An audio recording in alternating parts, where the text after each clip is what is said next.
Alright, there you have it, it's finally done. Took a while, it took close to a month to physically build and get all the parts and all the planning and everything like that. So this is Boy Sabrent. This is something that I'm very, very, very proud of, and you know, it's technically my second water cooling build. But why did I want to rebuild compared to having the old Computer Defcon and the big 900D? Well, one was size. As you can see, this is literally a quarter of the size of what the case is. It's a very small case and very densely packed too. I'm really proud of it, but I wanted to have another go. I really enjoyed having the 900D, it was good, but for such a big case and someone who rushed the build like I did, it caused a lot of airflow problems, and I was getting a lot of performance hits, believe it or not, especially on the GPU. And I wanted to move down to a full cover water block anyway, just based on the fact of that Alpha Cool block that I had. It was good, but it only actually physically cooled the die. It needed passive cooling to cool everything else on the board, the VRMs and the chokes and stuff. So it wasn't suiting my needs. And building this, it gave me a chance to actually sit back and think and not rush it. None of that, and I'm actually really glad that I did. I've got things, obviously, as you can see in there, like drain valves and proper right angle fittings and stuff. I didn't rush. I bought the parts that I needed to get, and it all come out really, really well.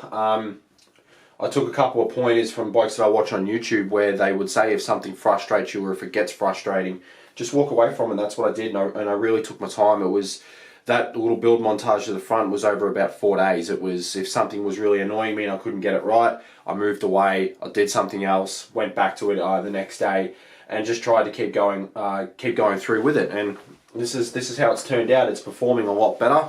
I'm pushing the card as hard as it can go when it comes to any sort of overclocks.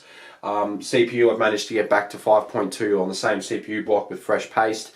And draining this is going to be really draining this will be nice and easy, and I can pick this up and move this around. It's in a better form factor. It sits up on the desk with me with the new desk, and yeah, overall I'm just really, really happy with it. So this is going to be the rig that I use to edit all the videos, play games on. This is how everything's going to go.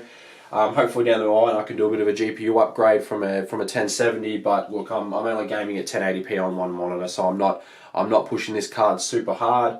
But that's pretty much it. You know, you're probably thinking there, sitting there, you can see fans that doesn't have RGB going, even though they are RGB fans. The lighting node core that I have in there, it's dead. It's just not working. I've still got connection to all the fans and the pump and everything.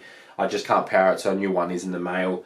But I reckon it looks really good without the actual RGB fans going, to be brutally honest, and got nice custom fan curves and everything's good. So, world, meet Boy Sabrent, Boy Sabrent, meet the world. More videos coming out on the Simple Smithy channel soon. Lots of things coming on, introducing the editor, all that sort of stuff. So stay tuned, guys. Stay safe, and if you let me know if you want to see some comparative benchmarks to this compared to Defcon, and more computer videos coming your way. See you guys.